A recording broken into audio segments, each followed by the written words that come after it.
प्रणाम दोस्तों, मैं नीतू दुबे आप सभी के बीच में बहुत ही प्यारा सा और बहुत छोटा सा माता जी का भजन लेकर आई हूँ। तो दोस्तों आप लोग पूरा सुनने के लिए कोशिश करिएगा, स्किप बिल्कुल नहीं करिएगा क्योंकि बहुत ही छोटा है, ज़्यादा टाइम नहीं लगेगा। और आप लोग अगर अच्छा लगे तो वीडियो को शेयर भी करिएगा। चैनल पर जो भी नए हो प्लीज़ मेरे चैनल को सब्सक्राइब कर दीजिएगा। Thank you. जय माता दी। बघवा चलेला देवी संगवा गजब निक लागे हे मैया। बघवा चलेला देवी संगवा गजब निक लागे हे मैया। गजब निक लागे हे मैया। गजब निक लागे हे मैया। बघवा चलेला देवी संगवा गजब निक लागे हे मैया। बघवा चलेला देवी संगवा गजब निक लागे हे मैया। शेरवा सवारी देवी मलिया घरे गईली। शेरवा सवारी मैया मलिया घरे गईली। मलिया घरे गईली हो मलिया घरे गईली। मलिया घरे गईली हो मलिया घरे गईली। मालिनी से पहिरे गजरवा गजब निक लागे हे मैया। मालिनी से पहिरे गजरवा गजब निक लागे हे मैया। गजब निक लागे हे मैया।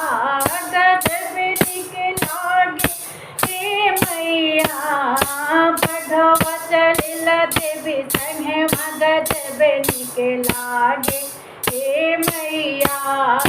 बघवा चलेला देवी संगवा गजब निक लागे हे मैया। बघवा सवारी मैया मेरा घरे गईली। बघवा सवारी मैया मेरा घरे गईली। मेरा घरे गईली हो मेरा घरे गईली।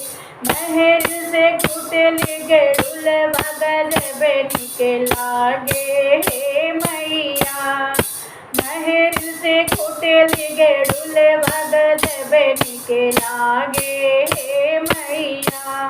गजब निक लागे हे मैया। गजब निक लागे हे मैया। बघवा चलेला देवी संगवा गजब निक लागे हे मैया। बघवा चलेला देवी संगवा गजब निक लागे हे मैया। शेरवा सवारी मैया संगा घरे गईली। शेरवा सवारी मैया संगा घरे गईली। सुंगा घरे गईली हो सुंगा घरे गईली।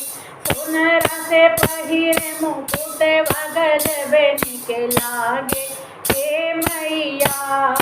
सोनरा से पहिरे मुकुटवा गजब निक लागे हे मैया।